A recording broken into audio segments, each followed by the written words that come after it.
Hello, Mike. How are you? Thanks for coming in today. My name's Frank Stork, Dr. Frank Stork. Nice to meet you, Dr. Stork. Yes, you as well, Mike. I just want to go over some basic things before we start out, this being our first session and everything. I did email you some information, which I'm assuming you read. I did. Okay. Yep. So you are aware of the payment policy, all those sorts of things. I am. It talked a little bit about like confidentiality, things of this nature, but so basically whatever we talk about in here is completely confidential. Um, and so, did you have any questions about No, kind no, of what we're doing or no, what? no.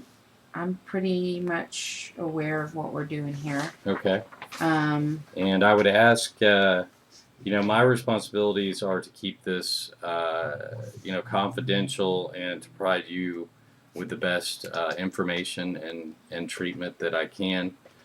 Your responsibility is to um, ideally participate and kind of follow the things we talk about. We're going to set some goals and all those sorts of things, and then we're going to kind of follow that and we'll use that throughout our sessions.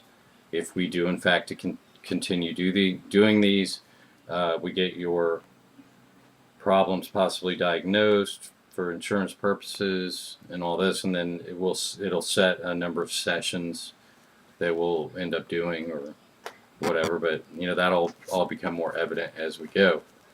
So that being said, we have not really spoken on the phone.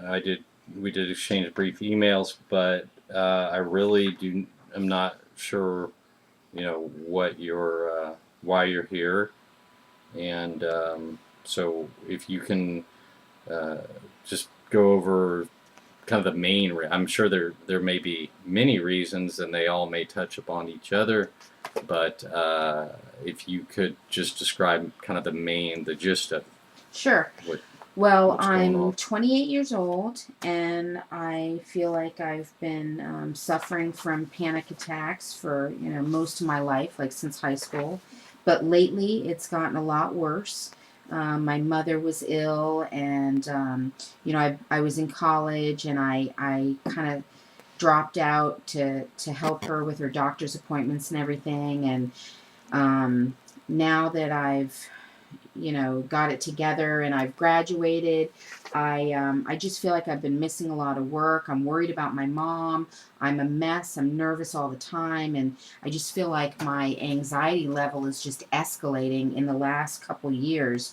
And I've tried going to the doctor. I start to experience this panic attack, and I've gone to the emergency room a few times, but they don't do anything to help me. They just say, like, do your best or whatever. They act like it's no big deal, and I just feel more and more like I'm just losing it, and I can't seem to get a grip, and I'm missing a lot of work, and I don't want to lose my job, and I just need some help to try to pull it together. Okay, so you would say that first of all, Mike. Let me ask you how old are you? I'm 28. 28. You just mentioned that, I think, didn't you? Yeah. All right. And have you ever, aside from you mentioned going to the doctor, um, so you're talking about having maybe a pretty severe panic attack Yeah. and feeling like I need help. I got to do something. So Hmm. you went to a doctor or to the emergency room or Well, I've been to the emergency room a bunch of times because when the panic attack sets in, I I really do. I sometimes feel like I'm gonna die. Like my chest, I have chest pain, and so I on those times I've gone to the emergency room, but ultimately they do a cardiac workup and they find out that there's nothing wrong with my heart. It's just anxiety, and so they just tell me to follow up with my primary care doctor, and I do I do follow up with my doctor, but again, they just seem to think that I need to relax, and I don't know how to relax. Like I've never known how to relax, and I don't even know what people mean when they say that. Like the kind of feeling I get is overwhelming, and Mm, I just I can understand that. That must be hard. well, it's frustrating. Yeah. So when you has anyone ever suggested prior to today, or have you thought in the past about coming in and doing some therapy, some talk therapy, meeting with a Um, psychiatrist, or Nobody has ever really mentioned it to me, but oh wait a minute, that's not true. When I was in high school, they my mom took me to like my primary care doctor, mm-hmm, but all he did was run some tests, and he like checked symptoms and stuff, but he never gave me any real diagnosis like why I feel the way I do. Like I feel different than other people. I feel like I don't fit in. Like I never felt like I fit in. So, other than just going to my regular, the doctor that my mom took me to when I was a mm-hmm, teenager, I never really no, I never really sought outside help. But now it's just escalating to the point where it's getting in the way of me just like going to work and stuff. mm, Like before, when I first got out of college, I got a job, and I wasn't living with my parents, and I thought it was okay. But then my mom had a stroke, and um, I dropped out of school, and, it was a real struggle for me to graduate. And mm-hmm, so now that I'm graduated, I felt like I was getting it under control again, but now I've seemed like I've had this setback lately, and I'm missing a lot of work. So I right, thought it was time to seek out some professional help. And mm-hmm, I've never done that before. And so I don't really know much about the process, but I know I have to do something because I can't live like this. right. When like at what age can you remember back to feeling starting to have these anxious feelings, and maybe there are feelings that you noticed because you something happened, there's some sort of event happened, or maybe a series of events that maybe triggered you starting to have these feelings, and then Well, apparently they have Well, continued back to. in grade school, I remember that I was always really kind of like self conscious and embarrassed because I was way taller than all the other kids in my class. Hmm. And I guess even as far back as that time, middle school, I felt like I didn't really fit in, and I wasn't into sports, and I wasn't into music, and that was really the two big groups of kids at the school. So and I wasn't in great health, so I was always getting sick and missing school, and I enjoyed playing chess, but I would play it online, so I had like very little interaction, and I kind of like just dealt with my anxiety by just staying away from other kids and just playing chess online and doing, reading and doing things that were kind of like I didn't need other people for. Mm. So I guess I remember feeling awkward socially as early as grade school. 7, 8, Yes. somewhere in there. Yeah. All right. And what about at home? I mean, were you like during times where you were not having extreme anxiety? Well, Where were the places where you felt sort of most comfortable, and what was your sort of upbringing, your home life? Uh, my mom, I was an only child, and my mother was very overprotective of me. She had like four miscarriages, and she had two stillbirths. And mm, by the time I was born, I wasn't in really good health. She wasn't in really good health. They described me as being like a colicky baby, and after I was born, I was a clingy child. But I think a lot of that had to do with the fact that my mom was really, really overprotective. She was a stay-at-home mom, and I was her only child, and so she sheltered me in a way that we're very, very close. Yeah. And my dad, he was involved in local politics, and he was a little bit older. He was about like 40 when I was born, and Hmm. he was employed. He was a banker, and so he worked a lot. He was like out of the house a lot, and it was just me and my mom. Like she was like my best friend. Yeah. Did that did having to be in the house like that? Did you have a sense of did you feel secure, or the fact that your father was not around that much? Were there No, I times where you just felt like, you know, we need we need a maybe a male? No, I felt totally secure when I was home with my mom, and I didn't have to like deal with people outside and the kids at school. Like those are the best times. Like if I was homesick, like I loved that because it was just me and my mom, and she'd make soup, and I could just be online and play chess or read my books, and I could just not have to deal with anybody. Those are the best times of my life. It's when I had to be at school and stuff that the anxiety like really kicks into high gear. Mm. Um, so what would you say, like, based upon your home life, um, and then the activities you were doing at that time? You obviously started noticing that these anxious feelings that kind of continued. What would you say the initial source of that was, though?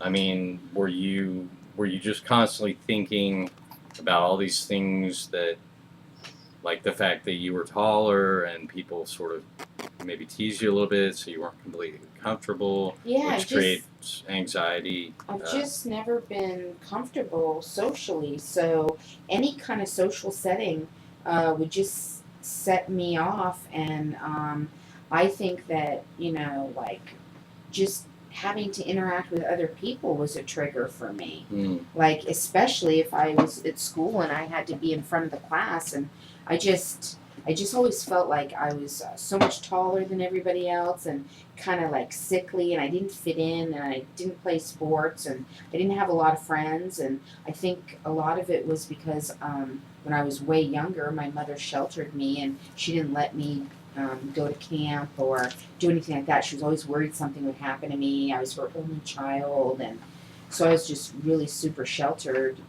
So, you know, being in high school, I would start to experience these panic attacks. I'd be in class, and um, I was just always trying to be the best son, and like, but mm, yet I felt like I wasn't good enough, and it right. was just trying so hard, and nothing would work right for me. Hmm.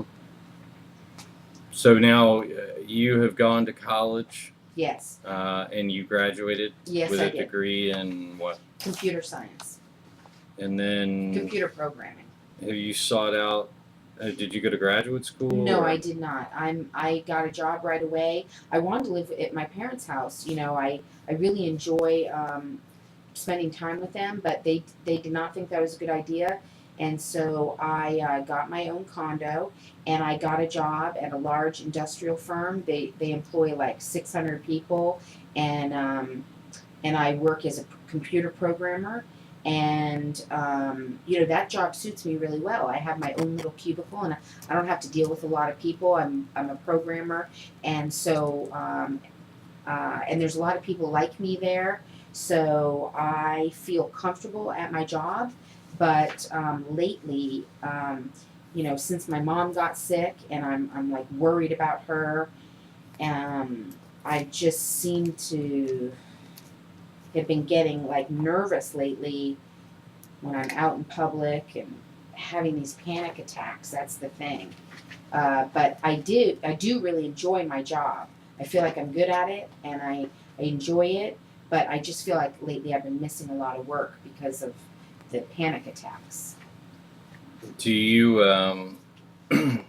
is this the first job you got after you graduated, or did you have No, that's few the other first things. job. This is it. So you've been there for what, roughly 6 years or Yeah, so? something like that. Yeah. And have you? So basically, you like it pretty well. Like you think you're well suited to Yeah. for the job, and are they is your employer or your boss, are they happy with your performance for the most part, or? Yes, I mean, yeah, I don't have any problems at work. Mm-hmm. No. Like, so the biggest problem would be that that you've been missing some work lately. Well, I mean, that's one of the problems that I've been dealing with. That's one of the things that drove me to seek help. But another big thing is that I have a daughter, and I never dated much, and I never had any serious relationships. But when I was in college, I um, I'm sorry, when I was a senior in high school, I had a sexual encounter with a girl at a party, and she became pregnant. And I was a senior in college. I didn't know what was going on, and I was already having enough problems socially. And anyway, at the time, we all sat down, my parents and her parents, and we came up with an agreement that she would raise my child in another town. And to be honest with you, I was so young, like I didn't even know, I didn't want any part of it. So whatever they wanted to do was fine with me. My parents seemed interested in spending time with this child, but to be perfectly honest with you, I didn't want to admit it in front of anybody, but I didn't want any part of it. Like I just felt no emotional attachment to this child at all, Mm. and no emotional connection with the child's mother. So I agreed to everything they said they wanted to do, which was move out of town. She would raise the child. I'd have limited contact. And my parents actually, they were seeing my daughter on quite a regular basis, like, almost like a weekly basis. And now, that some few years have gone by, I'm a little older. Now I think about her, and I don't want to fail her. I feel like I'm older now and I have a job, and I should be a better role model or a better father to her. But at the same time, I don't even know what to say to her on the phone. We're Mm-hmm. virtual strangers. And then that increases my anxiety, my panic attacks, because then I Sure. start thinking about, I'm not only a bad son to my mother, but I'm a bad father to my daughter. And again, then that's when the panic starts to set in. Mm-hmm. And you're living, you probably already told me this, but you're living on your own, or? Yeah, I'm living in a condo and by myself. Okay.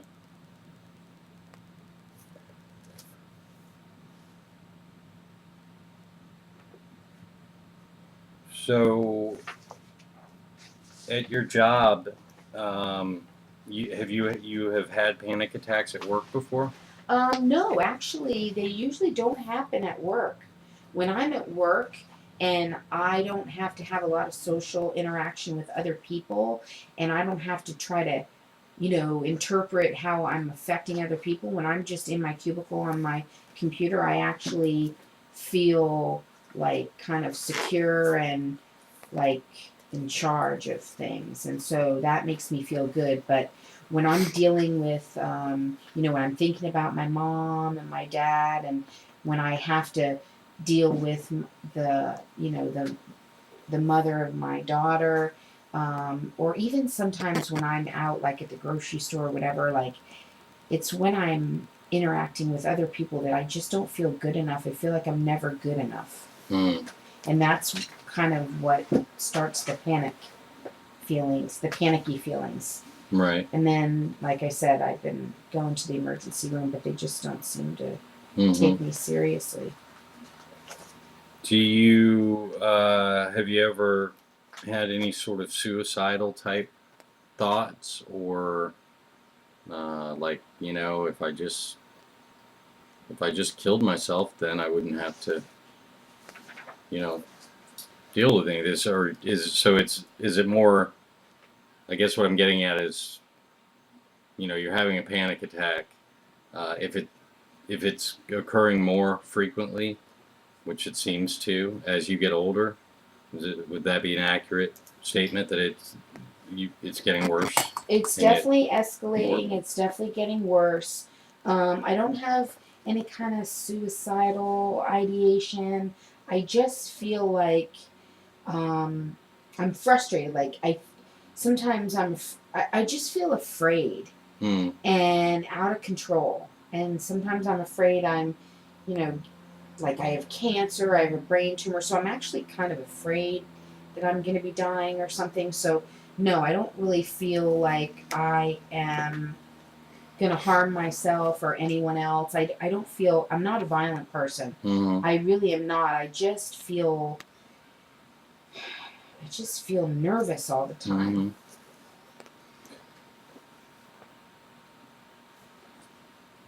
All right. So, if what can you do, or what things have you tried to alleviate some of your anxiety? Like, have you ever realized that you're becoming very anxious and then been able to do something to?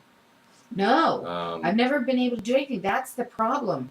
I get anxious and I go into the emergency room and they're not helping me. mhm. All they say is there's nothing wrong with your heart. And then they say to try to relax. And sometimes they'll give me like some medicine to like help me relax. But then they just send me home. And no one, I guess no one's ever tried to explain to me how to. I mean, that's the whole thing. They say just relax, but no one's ever told me how I'm supposed to Mm, relax. Like how I'm supposed to do that. Like no, I haven't tried anything. yeah. That's why I'm here. So, and I'm glad you came in. Uh, that's so. What can you do? What? Tell me about some times or some things you do where you don't feel anxious. Um, I do not feel Or anxious when I'm playing chess online. okay. I do not feel anxious when on Sunday nights I go over to my parents' house for dinner. And so when I'm over at my parents' house and my mom's had a good day because she had a mild stroke. Mm-hmm. And so when she's having a good day and my dad is able to leave the office early, I mean, he should have retired, but he enjoys his work, so he's still working. And so when he's able to come home and the three of us are able to spend an evening together having dinner and then I can go home and play online chess, Mm-hmm. that that's when I'm at my most relaxed and happiest. But I can't do that all the time. I got to go to work and, you know, When you play online chess, you're playing against other people, or is it against the computer, or um, I I play both ways okay? So why would you say that's relaxing? Why would you say that you don't feel anxious during that time? because no one is judging me and I'm good at chess. So when I play chess, chances are I have a good chance of winning, and that makes me feel powerful and it makes me feel smart. And in these other situations, when I have these panic attacks, I feel like people are judging me and that I'm not good enough or that I might say the wrong thing or do the wrong thing. And then that makes me feel nervous and jittery. But when I'm playing chess, I know I'm going to do the right thing and say the right thing because I'm a really good chess player. Hmm. And that's it. That's my comfort zone when I'm playing chess. Right. When did you start playing chess? I started in high school Mm-hmm. and I formed a chess team and that but I didn't always get along with the other people in the group, and so I ended up actually it was weird. I started the chess team, and then I ended up dropping out of it because I would sometimes have arguments with the people, and I just really like to play chess by myself online. Mm-hmm. You've mentioned in a number of things you've talked about. You've used the term that you have to deal with so and so. You have to deal with people, or have to deal with, you know, Yeah. That so I mean, do you really do you are you a person who would rather kind of just when you have some free time just kind of spend it alone? Yeah. And do the social situations apparently can increase your anxiety? Is that a pretty regular thing? Like you basically would rather just not go out and do much because you feel like you just these feelings of anxiety are going to kind of keep coming, and then they might even escalate. Yeah, I mean, definitely.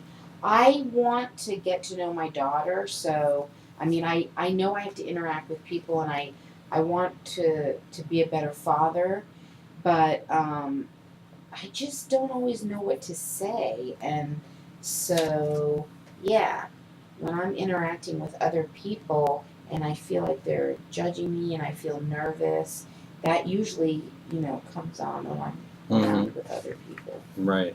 So you talk about feeling confident when you play chess because you're a good chess player, Mhm. right? Yeah. And Wrong. that decreases anxiety. It kind of Yeah. right. So it seems from what you're telling me that you're not very confident in social situations, and that and subsequently you become anxious, and then subsequently to that you just avoid social situations as much as possible.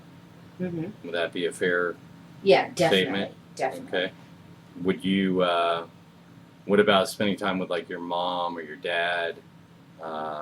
Do you feel comfortable in those interactions, or do you Yes. have a good comfort level with both your Yes, I'm parents? very close with my mom. I'm not as close with my dad, but I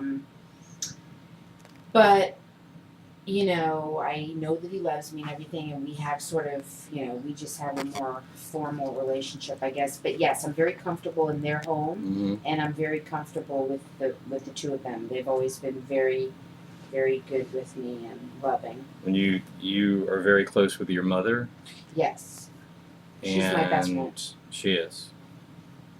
So would you say that some of this increased anxiety lately would be in correlation to what has happened with your mom recently? Yeah, definitely. Because she had a stroke a little while ago, and well, it's a couple years ago now, but I worry all the time that something's going to happen to her. And, sometimes, like, I usually call my parents like several times a day. And actually, sometimes that even increases my anxiety Mm, because if they don't answer, I'm sure something has happened to them. And right.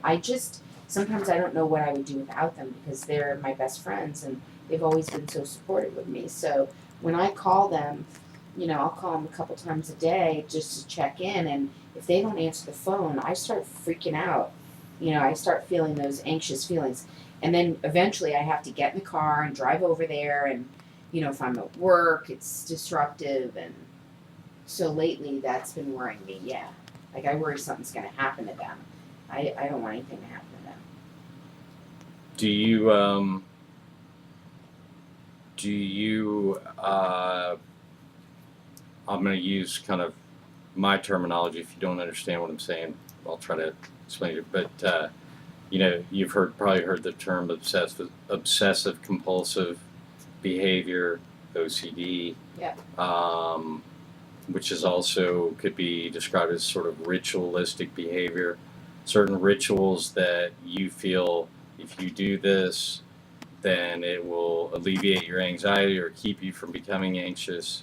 But then if you're not able to practice whatever that is, then you are completely uncomfortable, and feel like you just have to do this type. Do you experience that I do some? not You experience don't? that. I don't. Okay.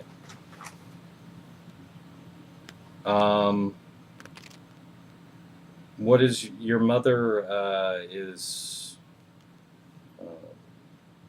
her health improving since the stroke? Is she making progress? Are you fearful that she is going to be not recover completely? No, she had a mild stroke. It was when I was in college. It was my junior year, and she had to have some therapy. to regain mobility in her speech and everything. And that semester, I dropped out of school and I stayed home and I took her to her therapy appointments and I helped her and stuff. Um, and she made great strides. Like, she is doing really, really well. But at that time, I was just a nervous wreck and I didn't want to, I was afraid something was going to happen to her. She's my best friend. So, but my parents really insisted after she was feeling better and she'd gone through all her therapy and she was really doing well. They insisted that I go back to college. I didn't even want to. I wanted to stay living at my parents' house, but they made me go back. And like I said, I was a junior when it happened. So I went back, I graduated, I got my job, and she's been fine ever since. She has not had another stroke, but I constantly worry that something's going to happen to her. Mm-hmm. I'm going to use another term that's sort of our professional term, but you, I would imagine, know what I'm talking about, sort of, but it's cognitive behavioral therapy. There's all sorts of different theories and approaches to different things. Cognitive behavioral therapy, the theory is that basically you behave in a certain way based upon whatever your thought processes are, sort of your internal dialogue, which we all have.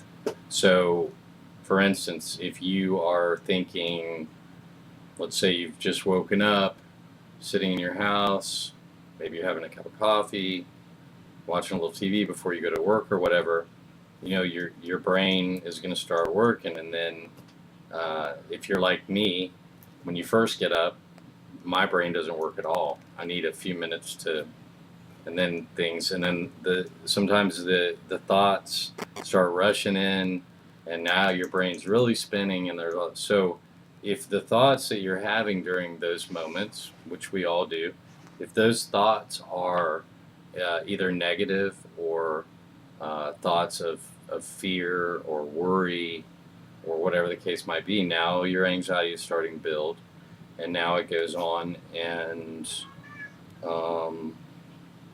you eventually, in some of these instances end up with a major panic attack. Like, you've gone to the hospital Definitely. as a result of this, and that's something that is of concern, I would say. Yeah, that's definitely. But I would imagine your family, they're aware of your. Well, I don't really tell my mother. I haven't really told my parents that how many times I've gone to the emergency room. I've kind of downplayed it because, again, I just, everyone just tells me to just relax. And I don't want to talk about it with them because they don't understand. They don't understand how I feel. Like, they're not like me, and they don't understand, and I just don't want to talk about it with them. Right. So no, my family's not really aware of how bad it's gotten lately. Mm-hmm. Like the panic attacks, because I've gone to the emergency room a couple of times. I think I told them the first time. Yeah. But I didn't tell them these last few times. I just. Did you tell your mom that you were going to come see me? Yeah, I did. And how did she respond to that? She thinks it's a great idea. My mom and dad both are. I think they are worried about me. Is this your cat? That is my cat. Yes. It is. Oh. That's my cat. Well, and what's his name or her name? That's Mr. Fluffers. Oh, okay. Do you bring your cat with you wherever you go, or? My cat is one of my closest friends. Really? Yeah. Well, I don't really allow animals in the office, but since you didn't know, he's a. I'll let it slide. He's a medical trained. He seems like a nice fellow there. He's a medically trained animal, and I was told that I could bring him into public places as long as he has his ID card, which I have in my wallet. Okay, but still, I would rather him not attend our sessions All here. right, all right. Um, But sometimes it's relaxing when I pet him. yeah. Okay. Well, It's let's like a try it therapy next. Let's try it next session without the cat. Okay. And then if that's bothering you significantly, hey, I like to try to keep an open mind. Thanks. Sure. So anyway, we got a little sidetracked there, but basically what I wanted to convey to you is, um, if we approach, first of all, I'm just going to tell you some thoughts I'm having about continuing with our treat or with our sessions, and make sure that you feel like this is something that you want to participate in.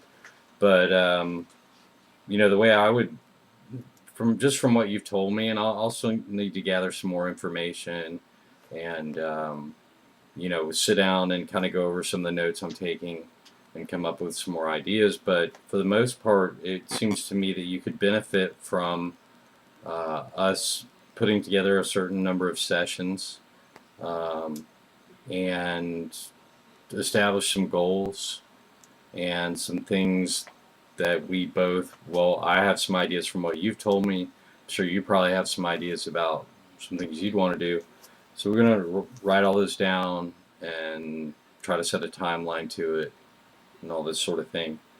But what I really am saying in a very long-winded explanation is that I think we should look at some of your thought processes and see if possibly we can work on trying to change your thought process a little bit, subsequently changing your behavior somewhat. So, for instance, if I have a thought that is going to make me anxious, maybe I think about it in a different way or whatever and start practicing that. And then over time, hopefully, with the skills that we talk about, the goals we set, you can move toward, being less anxious and feeling better about things in general, feeling more confident and positive. And it really is. I mean, we are what we think. You know, we behave in a manner based upon what our brain is telling us and what we're thinking about. So if you're having negative thoughts, chances are you're not going to have that great of a day. And so, then you would have to, well, why am I thinking negatively? What else is going on? I mean, is it the result of things that happened to me when I was a child? Is it the result of just some unlucky things that might have happened to me or whatever? And then just try to change some of that a little bit and develop those skills I to think do that's a such. great idea. And yet, it sounds kind of easy, but it's not. I mean, Well, if I'm it ready. were so easy, you probably wouldn't be here right now. I'm up to the challenge, Dr. Stork, because I am at my wit's end and I am ready to do anything. I'm ready to sign on for more sessions and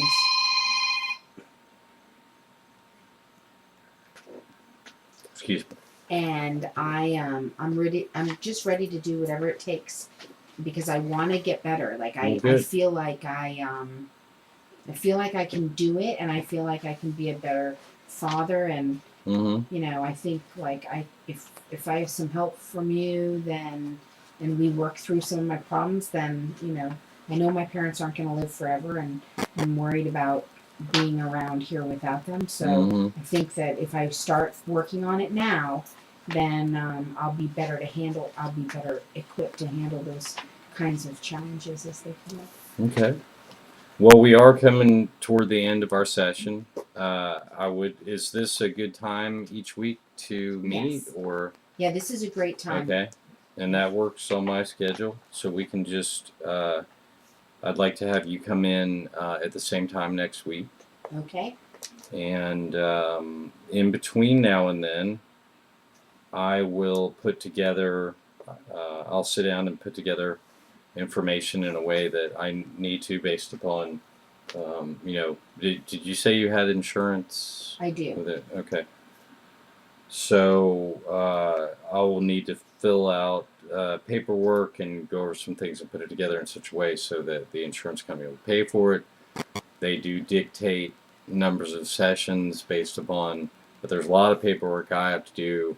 I have to spell it all out. As far as you and me are concerned, I'll write down some things that I think, some specific goals that are kind of clearly definable and achievable.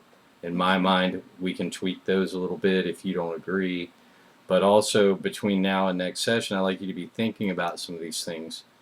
We want to make them specific and that we can kind of monitor to monitor for progress. So between now and next session, if you could put some of those ideas together, and then we can put them in a format that makes sense. Okay. All right. And do you have anything right now? Like, just definitely, this is something like, say, I want to be more social, or I feel like I should be more social. So. I know that in my town there's a like outdoor cafe where people play chess, and I would like to be able to go down there sometime after work and sit down and play a game of chess with somebody and feel comfortable and not feel panicky and just be able to do that. That's like kind of a goal of mine. I've been playing chess for a long time. I'm really good at it. I like to play it online, but I feel like I need to make some friends. I need to have some friends besides my parents.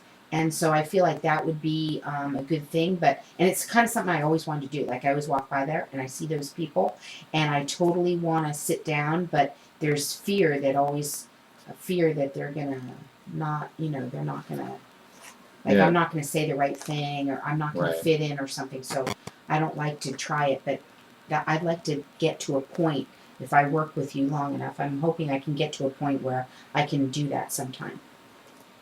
That sounds like a great idea and a great goal, and it's something that we can easily sort of chart and work toward. In general, just anything that you can think of that. Just, no, I don't know. I just want to feel better and Mm-hmm. Okay. stop the panic attacks and Yeah. not feel so nervous all the time. And I don't know really how to do that. Right. All right. Well, good. I'm so glad you came in today. I think that you seem like a really nice person that it's not easy to seek out some help because there's often like a stigma attached to it. People will say things like you're going to see a shrink or what are you, crazy or something? And so that's Well, I just didn't really think that until right now. But thanks for bringing it up. no problem. The point being is it takes courage to do something like this, and I think you're really going to benefit from this, and I'm anxious to working with you. And like I said, I do appreciate you coming in because it's not the easiest thing in the world to do. Well, thank you. You made me feel very comfortable here All today. right. Good, and I look so forward to seeing you next week, Mike. Thank you. Mm-hmm. And don't forget your cat. Mr. Fluffers. Okay.